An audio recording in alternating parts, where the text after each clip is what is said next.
Assalaamu calaykum waraxmatullaahi wabarakaatuhu. Kusoo dhawaada jaalka maalmaha. Waxaan idiin soo gudbaynaa qiso aad u xiiso badan, isla markaana ay ku sugan tahay waana iyo cibro qaadasho. Qisadan ayaa waxay dhex martay nin iyo xaaskiisa.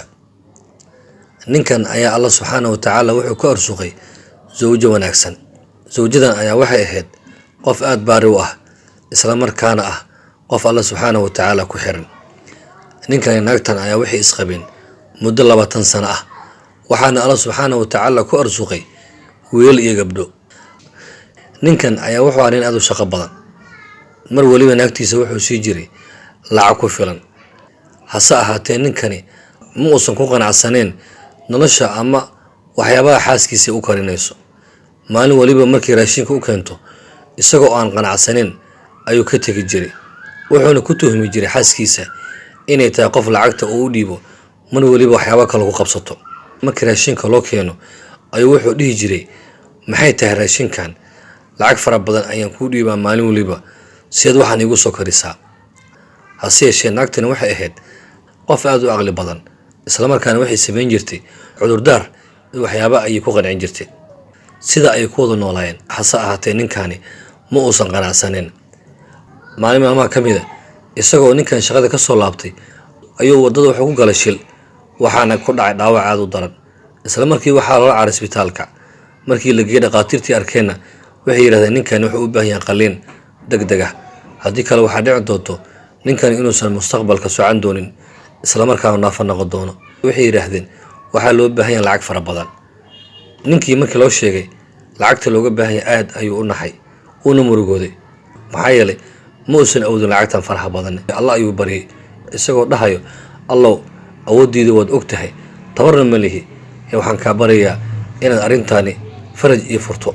waxay ka bacdi isagoo meesha ka jiifo ayaa dhaqaatiirtii u soo galeen, isla markiina waxay geliyeen qolkii qalliinka.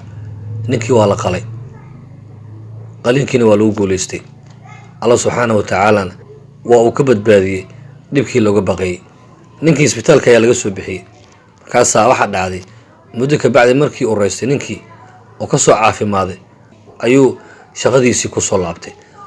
hase yeeshee ninkani wuxuu isweydiinayay qofka lacagta ka bixiyey oo wanaagga jecel, isla markaana culayska haystay ka dulqaaday. ninkani ma uusan fahmin qofkaasi, balse muddo ka bacdi wuxuu isku dayay inuu raadiyo qofkani.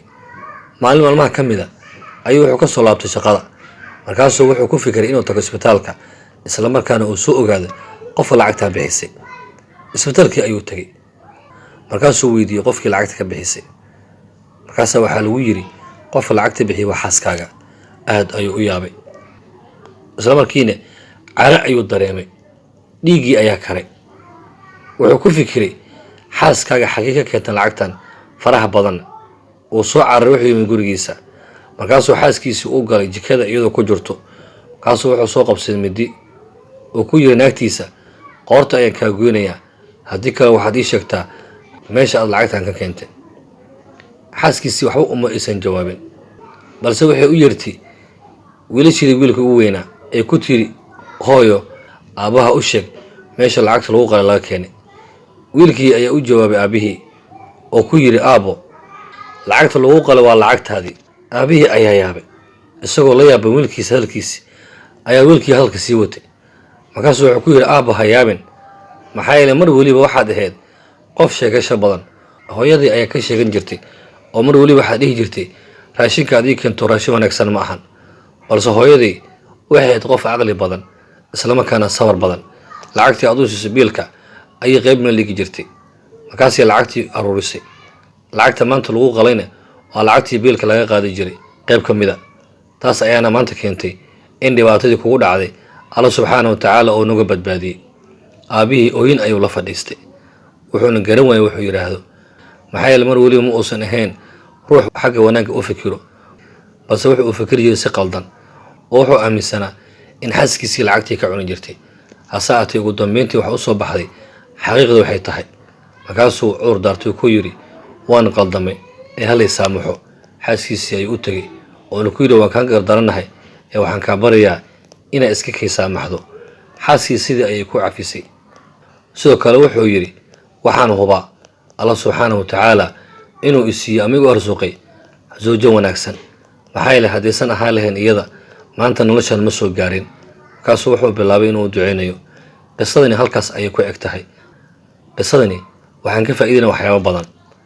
noloshu ma ahan mar waliba inaad u fikirto dhanka xun kaliya, balse waxaa wanaagsan inaad ka fiirso dhanka wanaagsan.